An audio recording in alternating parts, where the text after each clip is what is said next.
चलिए आज मेघालय से निकले एक ऐसे जबरदस्त आइडिया को समझते हैं जिसमें पूरे भारत की स्वास्थ्य सेवा में क्रांति लाने का दम है।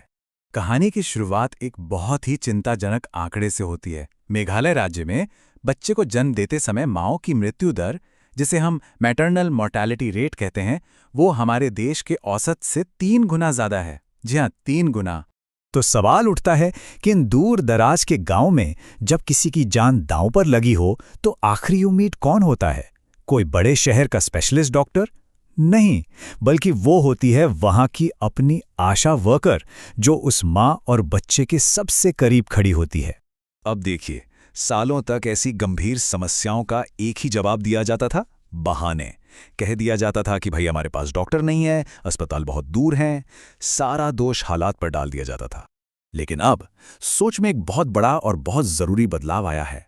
अब ऊपर से नीतियां बनाने की बजाय उन लोगों को ताकत दी जा रही है जो जमीन पर असलियत से जूझ रहे हैं, ताकि वो खुद अपनी समस्याओं के हीरो बन सकें। ये विचार सुनने में भले ही आसान लगे, पर बहुत शक्तिशाली है। इसका सीधा सा मतलब है कि जो हमारे फ्रंटलाइन वर्कर्स हैं, उन्हें सिर्फ आदेश मानने वाला नहीं, बल्कि समाधान खोजने वाला बनाना है। उन्हें वो आज़ादी और वो साधन देना है जिससे वो खुद नए नए तरीके खोज सकें। और इस सशक्तिकरण की कुंजी है एक नई तरह की क्षमता विकसित करना। मतलब सिर्फ नियमों की किताब को रटने से आगे बढ़कर अपनी जिम्मेदारी को पूरी तरह से अपनाना।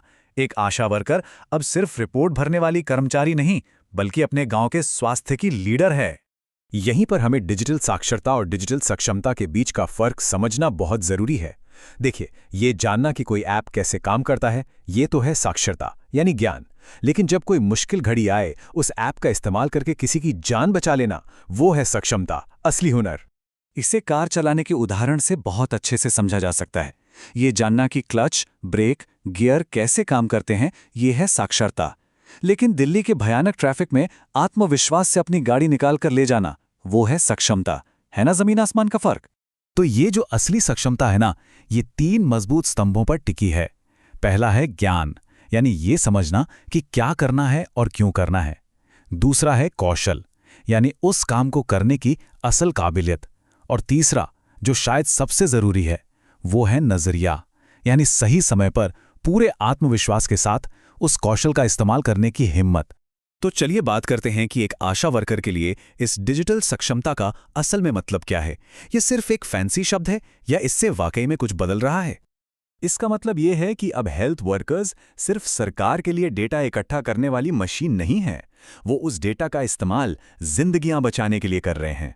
सोचिए, जब वो अपनी स्क्रीन पर देख पाते हैं कि उनके काम की वजह से कितनी माँओं और बच्चों की जान बची, तो वो डेटा एक बोझ नहीं, बल्कि उनकी सबसे बड़ी प्रेरणा बन जाता है। टेक्नोलॉजी की असली ताकत यही तो है। और हाँ, ये कहानी सिर्फ मेघालय के किसी एक गांव तक सीमित नहीं है। जब हमारे स्वास्थ्य सेना यानी हमारे फ्रंटलाइन वर्कर्स डिजिटल रूप से इतने शक्तिशाली हो जाते हैं, तो इसका असर पूरे देश पर पड़ता है, हम सब पर पड़ता है। जो स्टूडेंट्स हैं या जो लोग नौकरी कर रहे हैं, उनके लिए इसका क्या मतलब है? इसका मतलब है हेल्थ टेक और डेटा साइंस जैसे नए फील्ड्स में हजारों नौकरियां, और हम सबके परिवारों के लिए बेहतर, भरोसेमंद और तेज इलाज की गारंटी। ये एक साफ संकेत है कि आने वाले समय में डिजिटल स्किल्स कितने ज्यादा जरूरी होने वाले हैं, चाहे करियर कोई भी हो। और अगर हम देश और बिजनेस के नजरिए से देखें, तो एक स्वस्थ वर्कफोर्स ही एक प्रोडक्टिव वर्कफोर्स होती है। इससे देश का पैसा सही जगह लगता है, सरकारी योजनाओं का फायदा सीधे और जल्दी लोगों तक पहुंचता है। मतलब हमारे टैक्स के पैसे का सही और बेहतर इस्तेमाल। तो आखिर में इस पूरी पहल का सबसे बड़ा, सबसे शक्तिशाली आइडिया क्या है, जिसे हमें समझना चाहिए? ये कोई ऊपर से थोपा गया सरकारी प्रोग्राम नहीं है, बल्कि ये एक जमीनी आंदोलन है जो नीचे से ऊपर की तरफ बढ़ रहा है। यहाँ मकसद लोगों के अंदर वो हुनर और वो हौसला पैदा करना है जिससे वो खुद बदलाव के वाहक बन सकें।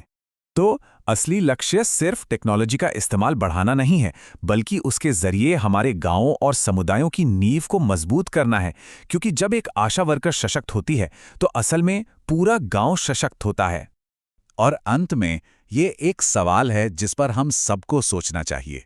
जरा सोचिए, जब इंसान का जज्बा और टेक्नोलॉजी की ताकत एक साथ सही दिशा में मिल जाए, तो हम सब मिलकर क्या कुछ हासिल नहीं कर सकते?